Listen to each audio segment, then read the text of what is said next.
अभनपुर क्षेत्र स्थित मां मातंगी दिव्य धाम के पीठाधीश्वर डॉक्टर प्रेमा साई जी महाराज को व्हाट्सएप के माध्यम से जान से मारने की गंभीर धमकी मिलने का मामला सामने आया है। जी हां, इस संबंध में उन्होंने थाना अभनपुर में लिखित आवेदन देकर आरोपी के खिलाफ कड़ी कानूनी कार्रवाई और स्वयं व अपने परिवार की सुरक्षा की मांग की है।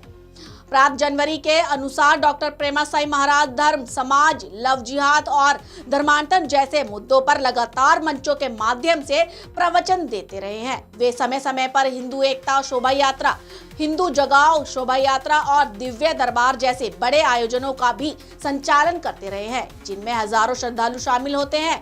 आवेदन में उल्लेख किया गया है कि 10 अप्रैल 2026 को दोपहर करीब 12:40 पर जब वे अपने परिवार के साथ केरल में निजी यात्रा पर थे, उसी दौरान उनके व्हाट्सएप नंबर पर एक अज्ञात व्यक्ति द्वारा लगातार अश्लील गाली गलौज करते हुए जान से मारने की धमकी दी गई। आरोपी ने उन्हें ही नहीं बल्कि उनके पूरे परिवार को खत्म करने की धमकी दी। बताया जा रहा है कि संबंधित मोबाइल नंबर की जांच करने पर वह जम्मू कश्मीर क्षेत्र का प्रतीत हो रहा है और ट्रू कॉलर पर हिलाल बानी नाम प्रदर्शित हो रहा है। पीड़ित के अनुसार उन्हें पूर्व में भी प्रत्यक्ष और अप्रत्यक्ष रूप से धमकियां मिलती रही हैं, जिससे उनकी सुरक्षा को लेकर चिंता बढ़ गई है। डॉक्टर प्रेमा साई महाराज ने अपने आवेदन में कहा है कि इस प्रकार की धमकियों को गंभीरता से लेते हुए समय रहते कार्रवाई आवश्यक है, ताकि किसी भी संभावित अप्रिय घटना को रोका जा सके। उन्होंने प्रशासन से आरोपी की जल्द पहचान कर उसके खिलाफ कठोर वैधानिक कार्रवाई करने और उन्हें व उनके परिवार सहित धाम से जुड़े श्रद्धालुओं को पर्याप्त सुरक्षा उपलब्ध कराने की मांग की है। पुलिस ने आवेदन प्राप्त होने की पुष्टि करते हुए मामले की जांच शुरू कर दी है। संवाददाता दीपमाला सिन्हा की खास रिपोर्ट। मातंगी दिव्य धाम के जो पीठाधीश्वर के आपके पास आवेदन दिए हैं सुरक्षा कारणों को लेकर, आप क्या कहते हैं इस पर? उनके द्वारा एक आवेदन दिया गया है और जिसमें उनके द्वारा जिक्र किया गया है कि जब वो केरल के दौरे में थे तो व्हाट्सएप के थ्रू उनको मैसेज आया जिसमें धमकी भरा स्टेटमेंट टाइप से है, तो उसी के संबंध में उन्होंने कार्रवाई की तो आवेदन दिया है। ठीक।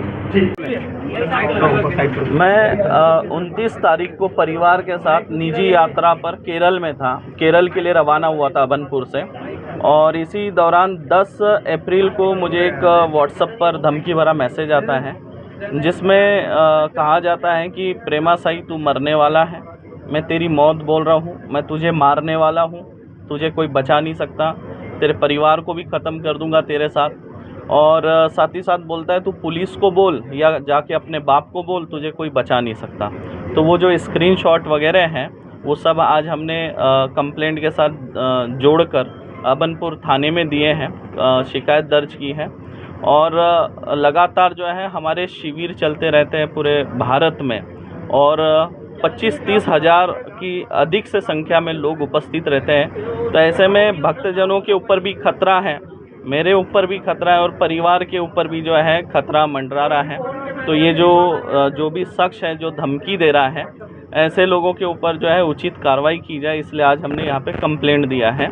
लगातार मैं जो है सनातन धर्म के लिए कार्य कर रहा हूँ। हिंदुओं को जगाने के लिए हिंदू एकता यात्रा निकालते हैं जहाँ भी हमारा शिविर होता है, और भव्य दिव्य यात्रा निकलती है। हिंदू जगाओ शोभा यात्रा हम निकालते हैं। धर्मांतरण के विरोध में हम खुलकर बोलते हैं। लव जिहाद और अन्य प्रकार की जिहाद पर एवं अनेक सामाजिक विषयों पर मैं मन से तथ्यपरक वक्तव्य देता हूं, जिस वजह से ऐसे कुछ असामाजिक तत्व जो है लगातार धमकी देते रहते हैं। और धमकी इसके पहले भी आई है, और इसके पहले एक बार देशी कट्टा लेकर धाम में भी एक व्यक्ति घुस गया था, और उस समय हमने शिकायत भी की थी, लेकिन पुलिस ने उसके ऊपर उचित कार्रवाई न करते हुए उसे छोड़ दिया था। उसके साथ जो देशी कट्टा था उसको भी बरामद नहीं किया और उसको छोड़ दिया गया था। उस समय एक ऐसी घटना बिरेजर थाने में घटित हुई थी। तो इसी तरह जो है असामाजिक तत्वों से खतरा बना हुआ है, और अगर धमकी मिल रही है तो उसकी शिकायत करना भी ज़रूरी है। वैसे सोशल मीडिया पर, इंस्टाग्राम पर कमेंट के माध्यम से अक्सर धमकी आते रहती है, लेकिन ये डायरेक्ट व्हाट्सएप पर धमकी थी, थ्रेट था, इसलिए आज हम शिकायत दर्ज कराने आए। क्या लगता है इसके पीछे किसका हाथ हो सकता है? देखिए, आशंका नहीं, आशंका तो मुझे किसी पर नहीं है, लेकिन जब हमने नंबर सर्च किया तो हिलाल वानी करके आ रहा है, और जम्मू कश्मीर का ये नंबर दिखा रहा है, जो कि अल्पसंख्यक लेकिन वहाँ पे बहुसंख्यक है। और अब वो पता नहीं नंबर किसके नाम पे, वो तो जांच में पता चलेगा आगे। आपने पहले भी इससे पहले शिकायत की थी इस मामले की, या तो पहले आपको धमकी दी गई थी? नहीं, इसके पहले तो धमकी आती थी, कमेंट के माध्यम से आती थी, लेकिन हम इग्नोर करते थे। लेकिन इस बार डायरेक्ट व्हाट्सएप पर धमकी आई है, तो इसलिए हम लिखित शिकायत दे रहे हैं। सर, उचित कार्रवाई अगर नहीं होती तो उचित कार्रवाई होनी चाहिए, क्योंकि देखिए यहाँ पर भगवा ध्वज लेकर चलने वाली सरकार है और मुझे पूर्ण आशा है कि उचित कार्रवाई होगी। और मैं सरकार से भी मांग करना चाहता हूँ कि मैं सनातन धर्म के लिए कार्य कर रहा हूँ, सनातनियों को एकजुट करने का कार्य कर रहा हूँ। धर्मांतरण के विरुद्ध में लगातार हम शिविर लगा रहे हैं। बस्तर जैसे संभाग में जहाँ आज तक कोई दिव्य दरबार नहीं लगाया, बीजापुर हो गया, सुकमा हो गया, नारायणपुर हो गया, ऐसे नक्सलग्रस्त क्षेत्रों में जाके भी हम दिव्य दरबार लगा रहे हैं। नारायणपुर में ऐतिहासिक दरबार लगा था, जहाँ पे 30,000 से अधिक की संख्या में भक्तजन पहुँचे थे। ये इतिहास में पहली बार ऐसा हुआ। हिंदू जागरा है, और जो धर्मांतरण हो रहे हैं, धर्मांतरित हो जा रहे हैं, ऐसे लोगों को हम घर वापसी भी करा रहे लगातार। जो भी अराजक था, तो उस पर किस प्रकार की कार्रवाई चाहते हैं? जो भी कानूनी तौर से जो भी संविधान में लिखा है, उस हिसाब से उनके ऊपर उचित कार्रवाई की जाए।